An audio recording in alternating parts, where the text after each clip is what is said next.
আসসালামু আলাইকুম। কেমন আছেন? আশা করি ভালো আছেন। আলহামদুলিল্লাহ আমরা ভালো আছি। আজকে আমরা চলে যাচ্ছি কাপাসাটিয়া প্রশান্তি ঈদগাহ মাঠে শখের মুরগির ফার্ম প্রোভাইডার মোহাম্মদ খলিলুর রহমান। তো আজকের ভিডিওতে কি কি থাকছে, তো দেরি না করে শুরু করা যাক আজকের ব্লগ।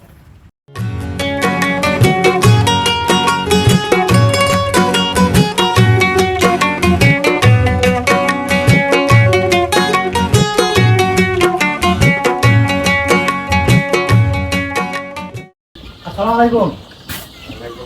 ভালো আছেন? এটা কি শখের খামার প্রোভাইডার খলিলুর রহমান? আপনার ব্যবসা কিরকম? মোটামুটি আলহামদুলিল্লাহ। বাচ্চার বয়স কয়দিন হয়েছে? আজকের বাচ্চার বয়স হচ্ছে আপনি 13 দিন। 13 দিন। কয়দিন পর পর ভ্যাকসিন দেন লাগে? এতে 5 দিন, 10 দিন, 15 দিন, 20 দিন। আচ্ছা, এই মুরগির খামার করে আপনার লসে আছেন না লাভে আছেন? না, আমার মতে কোনো লস খাইনি। লাভই আছে। লাভই আছে। এখন কতটি বাচ্চা আছে? কিন্তু আছে 1100।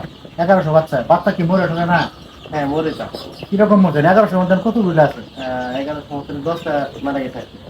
10টা মারা গেছে না? এখন তো আর কোনো বাচ্চার কোনো রোগ ব্যাধি নেই। না না না, বর্তমানে কোনো রোগ নেই।